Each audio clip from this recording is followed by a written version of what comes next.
And good afternoon, and also I would like to thank International Society, ICAS, and my organization for this opportunity to participate in this conference and speaking today to you about HIV, human rights, and harm reduction issues in Russia.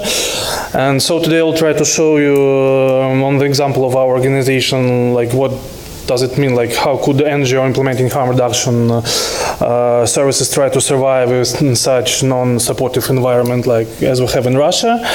And I will start with a brief introduction of our organization to give you the understanding of who I am and what we do. And then we'll try to explain what I mean under a non-supportive environment by giving you a brief picture of Russian drug policy, HIV situation, and the attitude to NGOs on the governmental level. And then I will talk about the strategies that we use to survive, or better to say, the work we continue to do in spite of all these conditions, environments.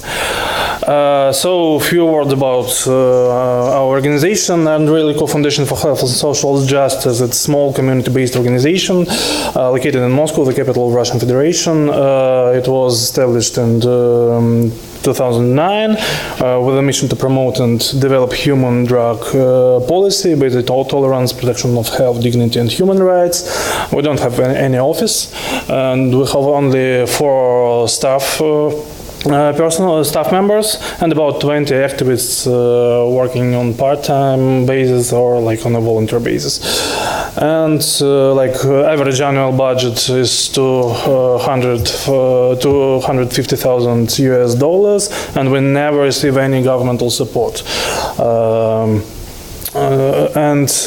Main spheres of activities service provision, harm reduction, psychosocial services for people who use drugs, advocacy with the main accent of opioid substitution treatment, watchdog function, and capacity building of affected communities and individuals.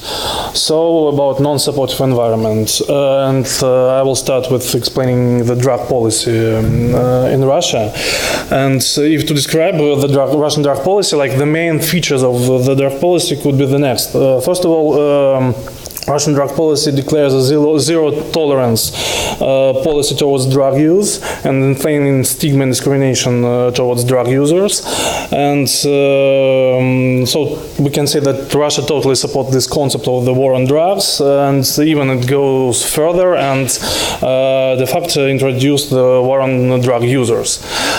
The next feature is that Russian drug policy restricts the access for drug users to vital, important for them information and information on health issues, and also to the health services by providing no support on the governmental level for harm reduction projects and programs, and more than that, the government constantly lies about the effectiveness of such harm reduction projects, and particularly about the opioid substitution treatment. And maybe the last feature that the Russian drug policy overemphasizes drug control at the expense of drug demand reduction, and even creates the obstacles in the access to drug demand reduction programs. And the most probably clear example is opioid substitution treatment. Methadone and buprenorphine are illegal in Russia, and opioid substitution treatment is strictly prohibited in Russia. And here I should say about what happens this year in Crimea. You know that in April Russia annexed Crimea from Ukraine, and the first thing they did, they stopped the implementation of opioid substitution treatment in Crimea. And to understand, during the last 8 years in Crimea, there were implemented opioid substitution treatment programs, and there were more than 800 people on treatment, so living their own lives and creating families and not being treated as criminals, and immediately, like after the Crimea was annexed, Russian Federal Drug Control Services, they told that they will stop implementing opioid substitution treatment within 1 month. So imagine that like 800 people, they had to stop using methadone in such short period of time, and they were not given even any opportunity to like to slowly decrease the dosage. So like starting the 1st of May, the programs closed, and people immediately started using illicit drugs, trying to cope with addiction, and they returned to this like became criminals again, and few of them, if not many of them, died already because of overdose and other issues.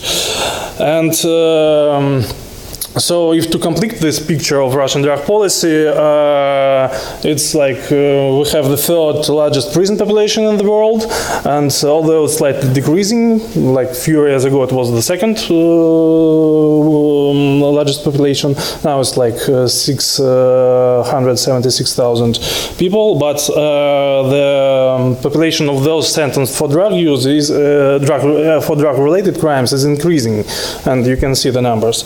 It increased by 150% in like between 2005 and 2012. So it's like we have unclear statistics on how many drug addicts do we have, and the Federal Drug Control Services, they always say some numbers, and it seems like they taken these numbers like from the sky, because they don't have any like evidence how did they calculate these numbers, and sometimes it's like 2 millions, 5, 8 millions, or 18 millions, and they do know like any division between drug addicts and drug users, so for them it's like all the same.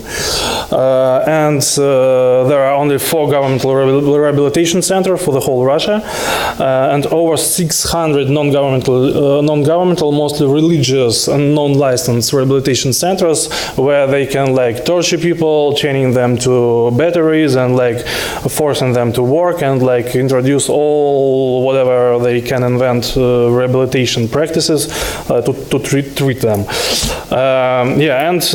Now the Federal Drug Control Services try to take control over the rehabilitation services in country, so to like take this field, this sphere from the Ministry of Health, which will be crazy.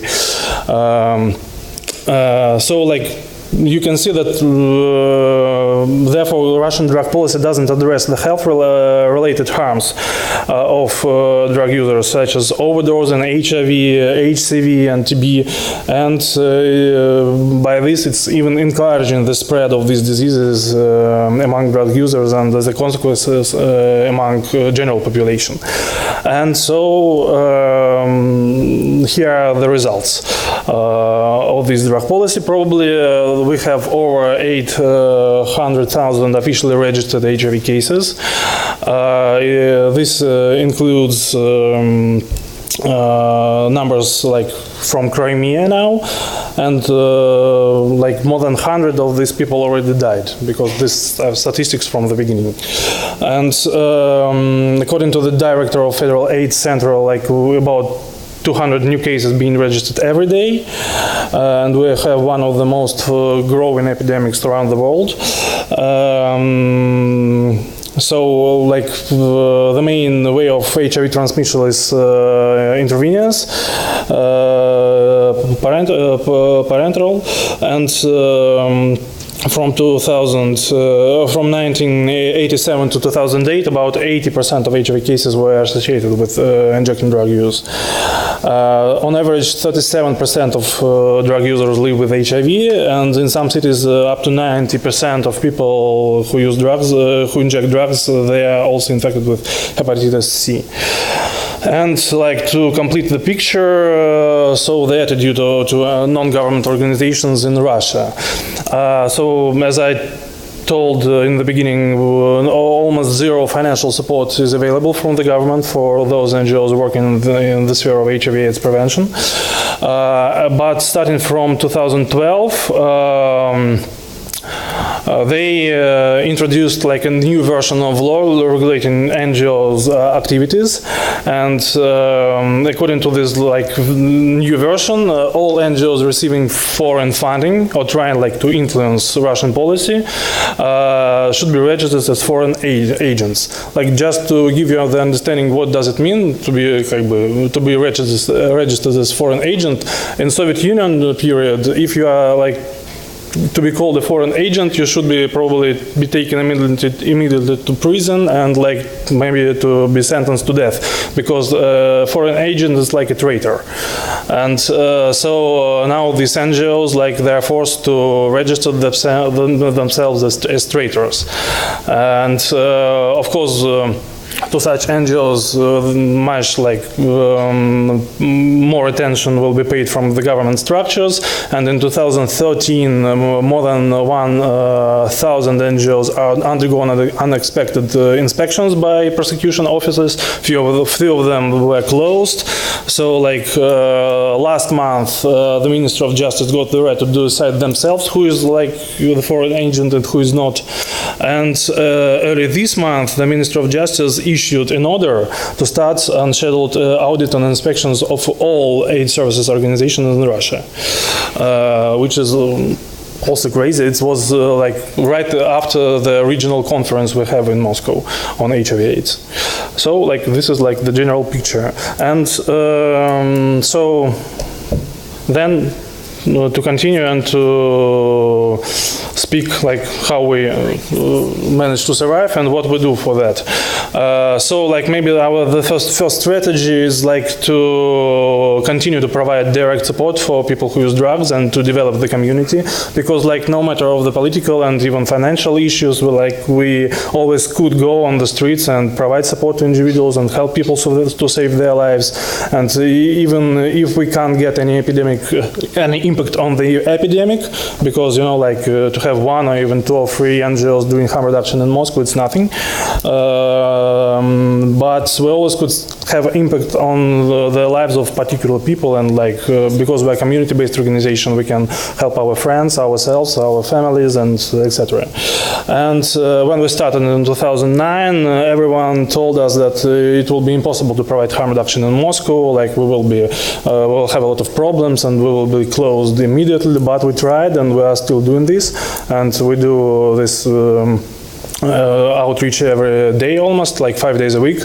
And there was a time when we were out of any funding, and but we didn't stop working, and our outreach team, like, we were working on voluntary basis.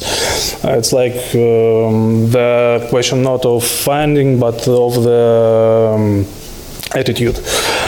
So we provide harm reduction services, distribute and supply of supplies during outreach work, do seminars, trainings for clients. We have case management services, and also we try to provide legal support. And of course, we try to inspire community activism by involving our participants in relevant activities on the national and international level. The next strategy is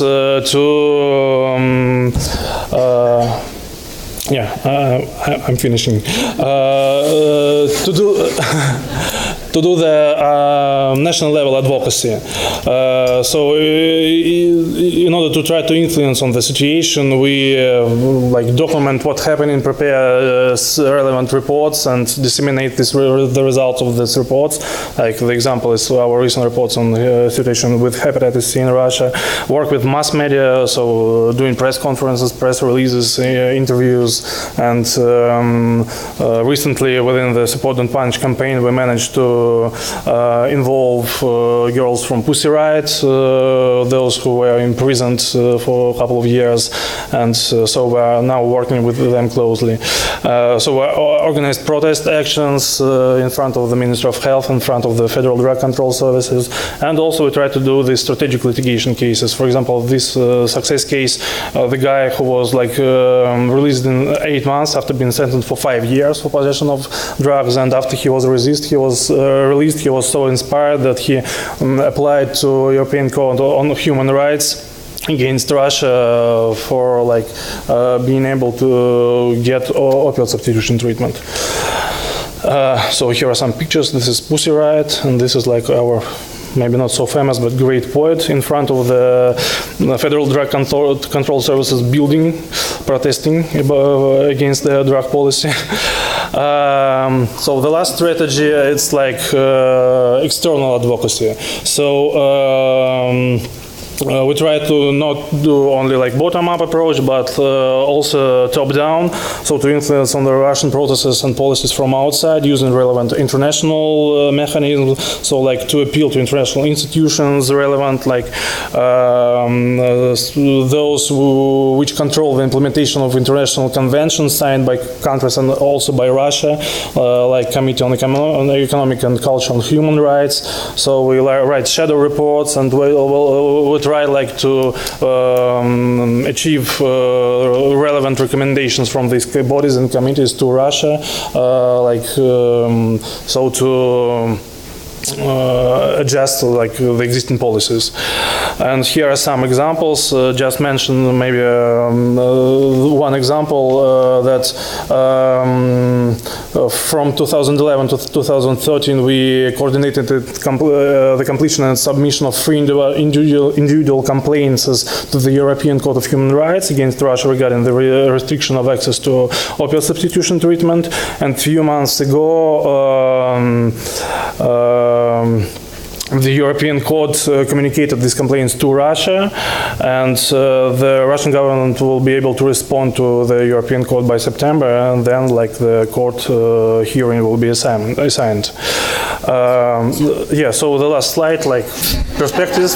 Yeah, have no idea about the perspectives, and probably there are no any in nearest future. Yeah, because like we can be closed anytime, and there was a case then Federal Drug Control Services, they closed our website because they like told that like we are selling methadone through our website, something crazy like this. Yeah, so but now we can continue, and we should continue to do what we can. So thank you.